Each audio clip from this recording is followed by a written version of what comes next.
Қазақстанда жекешелендірудің келесі кезеңі басталды. Басты мақсат еліміздің экономикасын нығайту.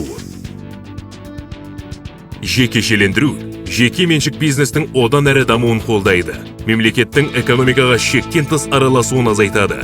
Елімізге инвестиция мен алдыңғы қатарлы технологияларды тартады. Еңбек өнімділігін арттыруды қамтамасыз етеді.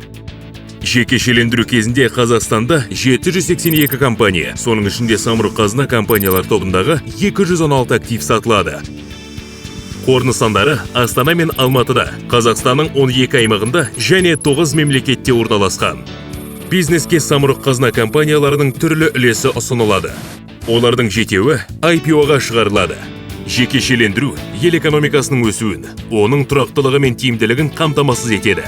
Бұл Қазақстанның дамыған әрі бәсекеге қабілетті мемлекеттер қатарына қосылуының басты шарты.